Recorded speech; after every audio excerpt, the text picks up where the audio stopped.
Hey y'all, so I wish people understood me. I really do. It's like I'm gonna put my earphones in so I could be less triggered. So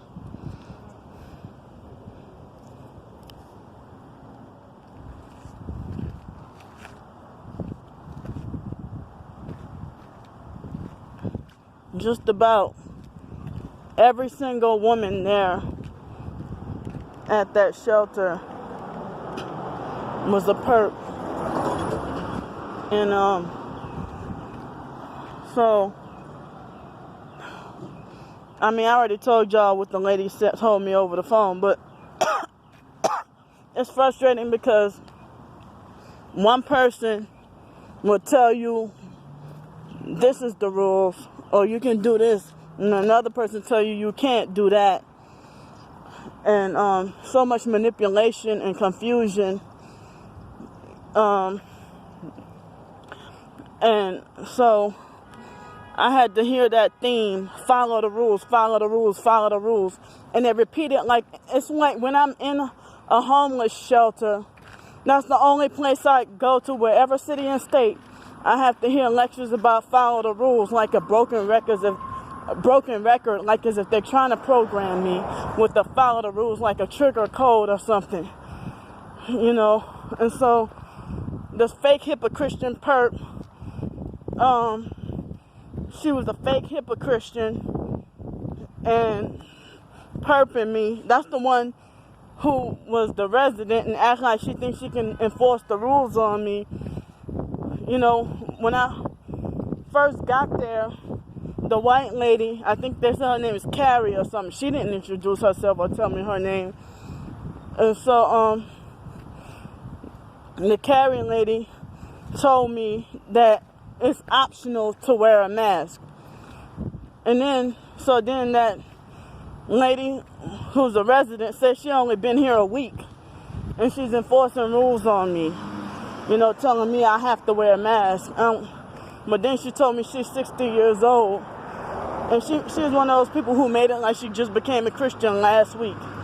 She tried to talk about how she was out there doing bad stuff and now all of a sudden you just wake up one day and you're saved. She probably one of those people who I talk about, the fake homeless people who, and I heard these gang stalking perps lie and tell you any and everything, So, they might lie and say that they've been there for a week or they've been there for a month and they just got planted there a few minutes before you got there, So, it's like this dark-skinned black lady perping me and, playing the game and trying to make as if she strongly believes that the coronavirus thing is real, that I have to wear a mask. I said, I can't breathe with the mask on. They try to, because then later on, the second shift of people, I was like, dog, I couldn't wait for the first shift of people to leave. And they turned out to be worse than the second shift. So, it's like, these homeless shelters make it like as if I'm just a spoiled person who just wants her way and that I just want people to bend the rules for me, and so they're saying they couldn't let me have my MP3 player without a doctor's note. Earphones, earplugs don't help, they never helped me all these years. This is what helps. So with the white noise. So the black lady that's the fake Christian resident, she's sitting there instigating the staff, telling me what to do. So on the first shift, the day shift, the young black girl, she was acting manipulative about my clothes and acting like she didn't want me to get my clothes. They forced me to wash my clothes, like when I first got there. And then the white, and like a gang stalker, filming me too. black Freemason faggot. You know, he had his phone aimed at me. And in one headlight, in red truck, and you a black guy. Yeah, Black Lives Matter. Shut the fuck up. You know, I don't want to hear a fucking thing about no damn Black Lives Matter. And it was black people oppressing me. Black and white. You know. So, they say the shelter is free and voluntary or whatever. But it's like, why they keep emphasizing follow the rules, follow the rules, follow the rules. And that resident, that lady, was I think they said her name is Teresa. And she was the first one who said, yeah, you got to follow the rules because, and then she said it in a mocking way, like, yeah, I'm going to follow the rules and do what I got to do to get housing. Because I'm like she said something about, I'm going to follow the rules and do what I got to do because I got to try to get housing or whatever.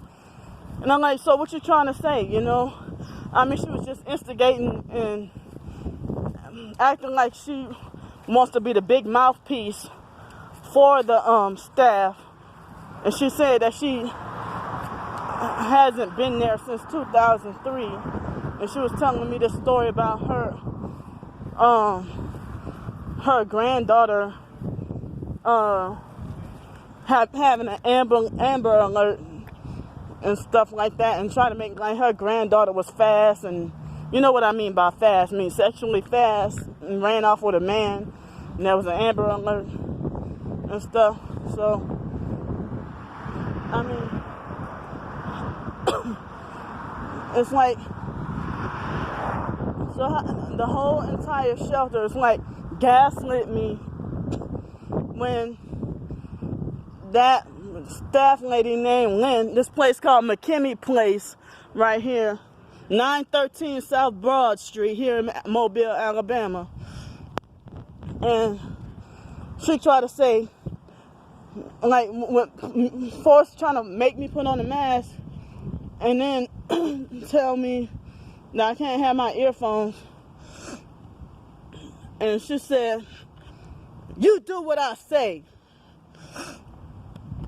You know, and so when I confronted her about it, she lied on me. And I don't even know if those women were freaking scared or if they did that because they were perps. Some of the women didn't say anything, but about half of them lied for her and said that she didn't say that. You know, they said, she just told her to follow the rules. But the lady did say, you do what I say. And then the lady tried to get ignorant and be all bent up out of shape and say, I didn't even tell her that. I didn't even say that. And I don't even tell my grandchildren that. I don't talk to nobody that way. Well, you talk to me, the targeted individual, that way. Like, who the fuck are you to tell me you do what I say? I'm not your fucking slave, bitch.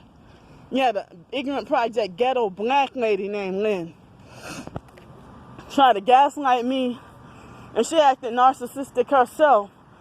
You know, and they even tell me straight up to my face, we're not going to bend the rules for you. And, oh, you have to have a doctor's note. And you have to go tonight without being able to wear the MP3 player. And they're like, oh, what noise would there be if nobody's going to have their phones? I said, well, people could be driving by, in which I couldn't tell them gang-stalking persons would be taking advantage of driving around with loud trucks all night. So it's like they drove me to be back on the streets. And, you know, I said, and then they made it like as if I'm blaspheming the Holy Spirit by saying that that place is like a prison. And then they try to make it like it's not even compared to prison. I'm like, well, why? I said, well, but then all they can say, the reason why they take away all your belongings, if y'all go read the rules, they confiscate your purse and then give it back to you the next day. A lot of shelters do act like that, you know. So, it's like, if I weren't sleep deprived, I have a whole college degree. I shouldn't have to be going through this. I should be functional and normal and have a job. But you know what? As a Christian woman who's married, I'm single. But my targeting is the reason why I can't get anybody, you know. I guess everybody convinced to believe I'm so ugly and unattractive. Since I was a child, everybody made like I was so unattractive and ugly and not worthy to deserve a boyfriend or a husband. You know, so they making like as if I'm just don't want to follow the rules. When I mean, they even said they had to turn away a lot of people for not following the rules. I mean, well, how is it that me having a specific kind of disability and like, well, you have to have a doctor's note and we can't just take your word for it. And then the lady said, well, the lady told you over the phone that you couldn't have your earphones, and then you said you weren't gonna come, and then you came back. Well, you know, feeling trapped, like I got no choice and nowhere else to go, you know. And people feel like they don't have to care about, like the older I get, the more cruel and uncaring people are about helping me. If you can help fundraise money for a basketball team, which you don't need basketball to survive, but how come some people can drive vehicles like that and have a house like this, but you know, I'm forced to be on the streets. I didn't ask for this lifestyle, and it's like, I wish people would understand that they're making like as if I'm being just spoiled and just wanting my way, and I have to hear lectures about following the rules. They're so stupid, because all these people, I mean, they didn't even enforce the social distancing, but they enforced the wearing the mask. But at first they lied and said that I didn't have to wear the mask. Then the second shift said that I have to wear a mask for 2 weeks. I said I can't breathe with the mask on. Plus, people who know the truth say that us being forced to wear a mask is part of the MK Ultra silence no talk programming on the masses. You know how celebrities, they be like this, or they have their mouth set like this, like that. So that's what they said. That's a symbol of a new world order symbol. Why they force shove it down our throats. And then they took my temperature twice. First the lady told me only once. Now they take my temperature twice. You know. And then earlier this morning, the lady got real mad at me, and told me that if I don't want to get tested, then I will infect everybody, and then everybody's gonna have to get tested. You know. So they're tightening the bolts on this control and abuse. They said, I thought it was the Reverend. My apologies then. They're saying that the board of directors of the board is the one who made these rules. But I mean, they're making it like it's for our own safety, that you confiscate our purse, all our belongings, and everything like that, and then you supposedly give it back to us the next day. Me being targeted, you can't even trust the staff. I mean, they make it like they have every right to own you and all your property, and like you have to. I mean, it's like you ain't got no freedom there. Talking about you have to ask for permission to leave. Why? And you're not in prison. But a lot of shelters are like that, you know. This house, I not long ago passed by, say 666, you know, the address, you know. So, it's like people try to make like it as if I'm stubborn and broke the rules, and they be like, well, you did this to yourself, you know. But me sitting here being scared of jail and stuff, I mean,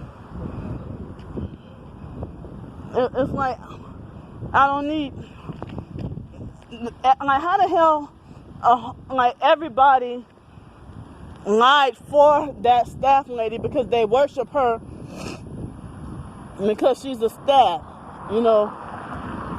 Even white females, everybody lied. All they had to do was say, but that they didn't pay attention or they didn't hear. But I know for a fact, and God knows, that she said, "You do what I say." She did say that. And then she tried to say, "I don't even talk to my grandchildren that way.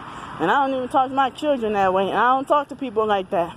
Yeah, that's like when the other supposed targeted lady told me that Lanika from the Kraft family and her relatives have a right to sue me and punish me for libel. Well, I thought it was pronounced libel, but somebody who said they've been speaking English for 3 years say that it's pronounced libel. So, well, she says it's pronounced libel or something. So, if it's pronounced libel, then I'm sorry for pronouncing it wrong and saying libel. Okay? So, that's how crooked people end up, you know, winning court cases. Well, I call it stealing, not winning. When the person is telling the truth and everything is so corrupt because they would like to lie for and defend the wicked, and why not one person is on your side. And then shortly after I got my stuff and walked out, I heard one of the residents clapping like if she was and I bet you it was a black person too, celebrating and glad for me to be gone, you know.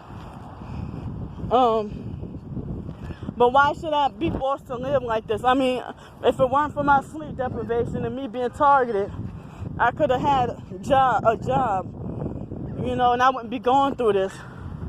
Like, I didn't even get to sleep properly last night, and I probably will end up in jail tonight. Nobody wants to help me, you know. It's not my fault I'm going through this. I mean, I really need help, you know. That lady right there, I don't know if she's a perp. But it's like, I wish I could be freed from being forced to be in a shelter or be forced to be homeless, jobless, carless, bad health, and everything. It's like everybody's ignoring me or nobody really wants to help me and stuff. You know, it's like some people told me that that I should put my Cash App and PayPal in every YouTube video. Other people do it and they don't get thumbs down, but I get more increased thumbs down whenever I do it on occasional videos. So, I mean, Reddit on gang stalking, they deleted my 2 posts that I posted up, and I was new. And then also, I don't know, the moderators on Reddit might be gang stalking perps, pretending to be targeted. And so also, I created the Facebook, Instagram, and Twitter again, you know, well, Instagram for the first time, thinking I would get financial help out of my situation, you know. It's like people who get loads of money for useless shit, you know. But then the people who really are struggling are just forced to just sit there and suffer, you know. So my storage space is getting low, and I'll see y'all later. Bye.